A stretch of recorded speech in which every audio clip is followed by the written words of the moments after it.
GM und herzlich willkommen zum neuen Video.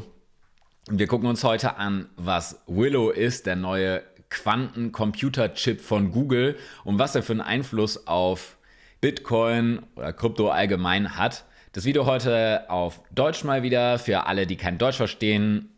Unten die Subtitles sind auf Englisch hinzugefügt, das heißt, ihr könnt auf Englisch einfach mitlesen. Gehen wir also rein. Was ist Willow? Willow ist ein Quantencomputerchip, den Google entwickelt hat. Es wurde hier vom Google CEO gestern oder vorgestern schon announced. Gestern.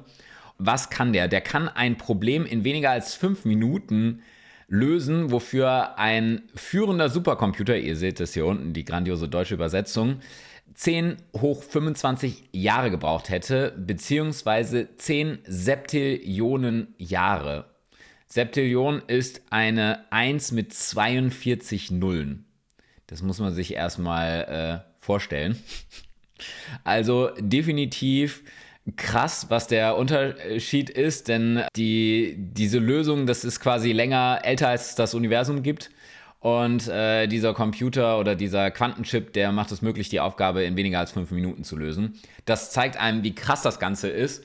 Und es ist schon immer so diese Gefahr mitgeschwankt, okay, Kryptowährungen, wie der Name schon sagt, basieren auf Kryptographie. Was ist, wenn der Quantencomputer eben diese Kryptographie knacken kann und an die Wallets rankommt, Wallets leerräumen kann, dann ist das Ganze witzlos und dann fällt der Preis natürlich ins Bodenlose. Also ist jetzt platt gesagt, mein Bitcoin safe oder nicht? Und die kurze Antwort ist auf jeden Fall ja, auch wenn hier diverse Posts sind aufgetaucht, wie immer. Ich mache alle Links unten in die Beschreibung. Das heißt hier der Blogpost von Google, wo man im Detail alles durchlesen kann. Auch den Post vom CEO. Hier ist eine längere Erklärung auch, wieso das Ganze jetzt erstmal nicht direkt ein Problem ist. Gab auch hier so geile Posts wie "Well, Bitcoin is dead, fun while it lasted, all your passwords too." Das heißt, ab jetzt ist es vorbei. Man weiß nicht, ob das jetzt ernst gemeint war oder nicht, aber an der Stelle wurde hier eben auch direkt dann Richtigstellungen gepostet.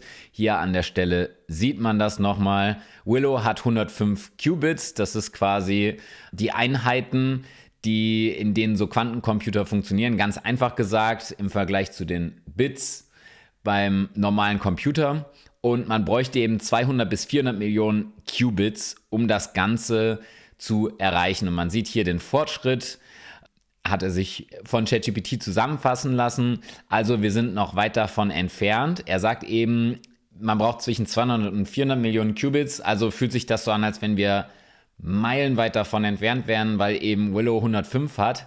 Aber, und das ist der große Unterschied, wie Sie hier auch sagen, Sie haben eine große Herausforderung geknackt, indem die Fehler nämlich exponentiell reduziert werden können, wenn mit mehr Qubits skaliert wird. Klingt jetzt ein bisschen kompliziert, aber was das eigentlich bedeutet ist, man braucht eben nicht diese hunderte Millionen von Qubits, um das Ganze zu knacken. Hier ist auch nochmal Google Willow Quantum versus Bitcoin Encryption, also dieser Post hier nimmt das auch nochmal auseinander. Hier sind Logical Qubits versus Physical Qubits und der Post hier nimmt das auseinander und er sagt quasi, ja, erstmal ist es kein Problem, aber was eben auch der Fall ist, wir dachten ursprünglich mal, 5 Millionen Qubits braucht man, aber mit diesen Logical Qubits, die eben Willow jetzt hat, sind es dann auf einmal nur noch 3000. Das heißt, da ist es dann doch nicht mehr so weit entfernt, wenn wir sehen, dass wir jetzt auf 105 sind mit Willow.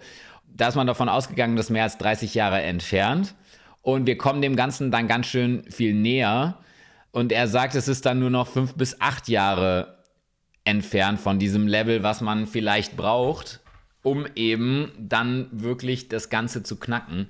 Also, for now, alles sicher. Andererseits, wie er auch sagt, wenn wir nochmal so einen Durchbruch haben, wie er hier schreibt, dann haben wir das Problem direkt vor der Haustür stehen. Jetzt fürs Erste gibt es kein Problem, aber all die sehr klugen Köpfe sollten sich anfangen, Gedanken darüber zu machen, wie sie eben die Verschlüsselung und die Verschlüsselungsalgorithmen anpassen, dass sie eben resistent sind, auch gegen solche Quantencomputer, wenn wir eben dahin kommen, dass sie in der Lage sind, die aktuellen hinterlegten Algorithmen zu knacken. Elon Musk hat übrigens auch seine Begeisterung geäußert darüber und hier mit dem CEO von Google ein bisschen in den Kommentaren diskutiert.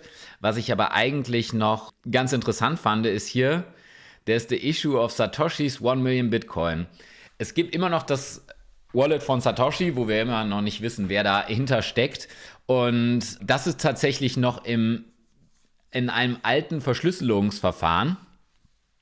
Also die ersten Wallets, die angelegt wurden, die Chance ist definitiv eher gegeben, da dran zu kommen. Und da gibt es hier dann die Diskussion, sollte man die irgendwie freezen? Das geht wiederum gegen den Gedanken einer Kryptowährung. Wenn irgendwann der Punkt gekommen ist, dass man das knacken kann, dann ist es eben so, obwohl wenn 1 Million Bitcoin von 21 Millionen auf einmal auf den Markt kommen, kann man sich vorstellen, was das mit dem Preis ausmacht. Also definitiv interessante Diskussionen, die da dran anknüpfen. Aber kurz gesagt, es ist ein krasser Durchbruch, was eben Quantencomputer angeht, was Google da vorgestellt hat. Es hat keinen direkten Einfluss auf Bitcoin und andere Kryptowährungen. Jetzt fürs Erste sind sie auf jeden Fall safe, nur es sollte sich darum gekümmert werden, dass eben auch die verschiedenen Kryptowährungen, je nachdem welche Verschlüsselungsverfahren sie benutzen, eben auch bulletproof gegenüber Quantencomputern in Zukunft sind und quasi dieses Wettrennen nicht zu verlieren. Und damit vielen Dank fürs Zuschauen. Wenn ihr es noch nicht gemacht habt, folgt mir gerne, lasst ein Like da, teilt das Video mit euren Freunden und was nicht alles dazu gehört. Und dann würde ich sagen, bis zum nächsten Mal.